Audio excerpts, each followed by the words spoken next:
Hello everyone, this is professor MH और आज के इस वीडियो में we will discuss lecture number 5 T Y BCom semester 6 indirect taxes April 2024 university paper solution question number 4D Messrs Smith enterprises GST registration का question है। Already 4 video upload हो चुके हैं। ये यूनिवर्सिटी अप्रैल 2024 के क्वेश्चन ऑलरेडी पुराने video 2022, 2023, 2019 के already video upload हो चुके हैं। उनका लिंक है डिस्क्रिप्शन में है। थेरी से रिलेटेड जो भी है आपका प्रोविज़न से रिलेटेड वो भी वीडियो अपलोड हो चुके हैं। लिंक पूरा डिस्क्रिप्शन में प्लेलिस्ट में जाके आप पूरे वीडियो को रेफ़र कर सकते हो। यहाँ पे हम लोग इसका थोड़ा सा एक रिवीजन भी देखेंगे, प्लस इसको कैसे सॉल्व करना है वो भी देखेंगे और कैसे इसको याद रखना है वो हम लोग यहाँ पे लॉजिकली एक्सप्लेन करेंगे। तो let's start with the question first. Question दिया है Messrs Smith Enterprises provide the details of the transaction of their business from the state of Maharashtra. याद रखना, जब जीएसटी रजिस्ट्रेशन होता है आपको स्टेट पे ध्यान देना पड़ेगा क्योंकि हर एक स्टेट का अलग अलग प्रोसीजर है। For the month of December 2023 find out which date, किस डेट से रजिस्ट्रेशन करना चाहता है, वेदर दे आर लायबल और नॉट, गिव रीज़न भी देना है। 10 मार्क के लिए पूछा गया था, ये डेटा है। तो पूरा इन्फॉर्मेशन ये दिसंबर का है। दिसंबर में उसने परचेज़ भी किया, सेल भी किया, ये सब इन्फॉर्मेशन है। आपको बताना है क्या वो जीएसटी रजिस्ट्रेशन ले सकता है, अगर हाँ तो कब से, अगर हाँ तो कब से। तो आपको पहले इसका प्रोविज़न एक्सप्लेन कर दूँ। इस प्रोविज़न का मतलब क्या, जीएसटी रजिस्ट्रेशन 2 टाइप से लिया जाता है। एक वॉलेंट्रली लिया जाता है कि बिज़नेस स्टार्ट करो और रजिस्ट्रेशन ले लो। दूसरा बेस्ड ऑन टर्नओवर होता है।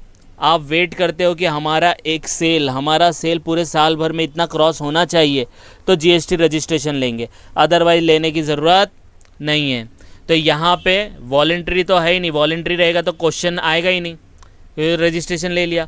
यहाँ पे टर्नओवर का बेस पे देखना पड़ेगा। तो टर्नओवर में यहाँ पे बहुत सारी डिटेल दी है, आपको सिर्फ सेल्स को टोटल करना है और वो टर्नओवर अगर एक्सीड करेगा एक अमाउंट लिमिट को तो रजिस्ट्रेशन लेना है, नहीं तो नहीं लेना है।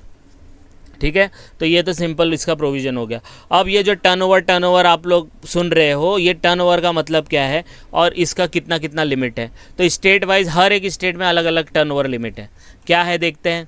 तो aggregate turnover limit state wise GST registration के लिए 3 पार्ट में डिवाइड है, 1, 2, 3। पहला टेबल है 10 लाख का, दूसरा टेबल है 20 लाख का, तीसरा टेबल है 20 और 40 लाख का। अब ये 10, 20, 20, 40 क्या है। तो अगर आप ये स्टेट के अंदर हैं तो अगर आपका टर्नओवर 10 लाख को एक्सीड करेगा, 10 लाख को एक्सीड करना चाहिए, 10 लाख 1 रुपया होना चाहिए तब रजिस्ट्रेशन लेने का।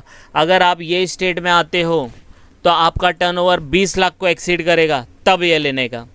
अगर आप ये स्टेट में हो तो अगर आपने गुड्स प्लस सर्विस दोनों दिया है या सिर्फ आप सर्विस दे रहे हो तो 20 लाख लो, नहीं तो अगर सिर्फ गुड्स दे रहे हो तो 40 लाख लेने का।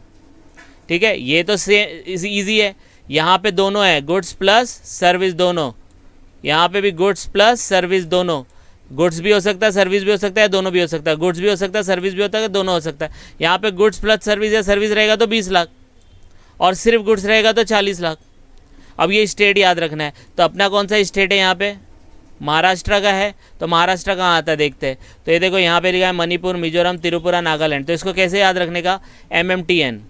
आप लोग ऐसे याद रखो कि हम लोग को TY के अंदर जाना है कहाँ, ट्रिप पे। तो आप ट्रिप ऑर्गेनाइज करते हो तो make my trip to Nagaland, Nagaland जाओ। तो make my trip to Nagaland, Manipur, Mizoram, Tripura, Nagaland. ये वाला वहाँ जाके मास्क लगाओ, मास्क लगाना ही पड़ेगा। कोई बीमारी चल रही है तो मास्क लगाओ। वहाँ पे समझो कोविड चालू है तो मास्क पुट मतलब पहनना, मास्क पुट। मेघालय, अरुणाचल, सिक्किम, पुदुचेरी, उत्तराखंड, तेलंगाना। मेघालय, अरुणाचल, सिक्किम, पुदुचेरी, उत्तराखंड, तेलंगाना। 1-2 बार सुनेंगे तो याद हो जाएगा। अब आप लोग मेक माई ट्रिप टू नागालैंड गए, वहाँ जाके मास्क पुट लगाया। आपके साथ कौन चल रहा है, झा सर करके कोई है, झा सर चल रहे हैं और बाकी सब स्टूडेंट। तो झा एंड ऑल आएगा। तो झा में Jammu and Kashmir, Himachal, Assam, all other states. तो यहाँ पे महाराष्ट्र का नाम नहीं आया तो ये ऑल अदर स्टेट है तो ये महाराष्ट्र के लिए एप्लीकेबल हो जाएगा। अब अपने को देखना है महाराष्ट्र में वो क्या सिर्फ गुड्स ही बेच रहा है क्या, या गुड्स प्लस सर्विस है या सर्विस है। अगर गुड्स प्लस सर्विस है तो 20 लाख, सर्विस है तो 20 लाख, गुड्स है तो 40 लाख। यहाँ पे कुछ भी नहीं, यहाँ पे सिर्फ 10 है, चाहे कुछ बेचो, गुड्स बेचो, सर्विस बेचो या दोनों बेचो, ठीक है। तो अब हम लोग को ये पता चल गया कि भाई ये महाराष्ट्र का है, रजिस्ट्रेशन के लिए इसको 20 या 40 लाख लगेगा। तो पहले चेक कर लेते। तो देखो यहाँ सर्विस प्रोवाइडेड, गुड्स सप्लाइड, दोनों हो रहा है, सर्विस भी दे रहा है, गुड्स भी दे रहा है, इसका मतलब 40 लाख नहीं लगेगा, इसको कितना लगेगा, 20 लाख लगेगा। तो देखो इसका फॉर्मूला कैसे बनेगा, ये हम लोग ने यहाँ पे लिख दिया है, ये टेबल बना लेना है। पहला लिखना है Smith enterprise Maharashtra 20 lakh, determination of liability of registration when, और पर्टिकुलर अमाउंट ये मैं बताऊंगा कैसे करना है, ठीक है।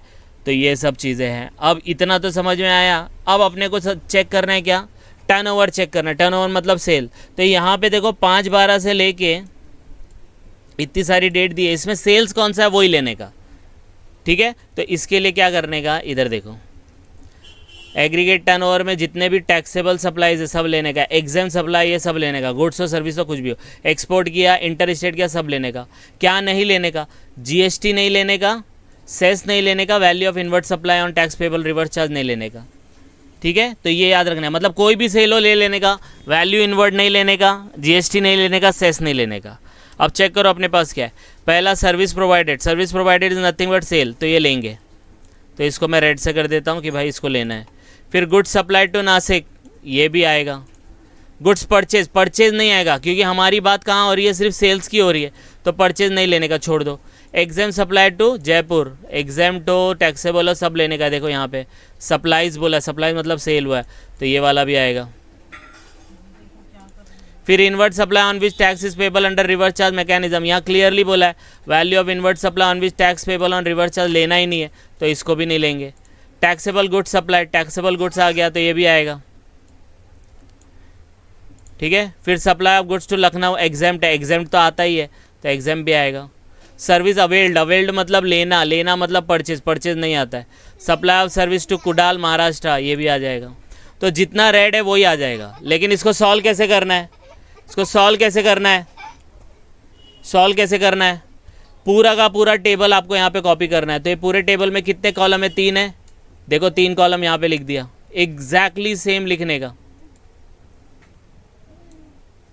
ये देखो ये लिख दिया, एग्जैक्टली सेम कॉपी करना है हर एक को, चाहे वो आए या ना आए।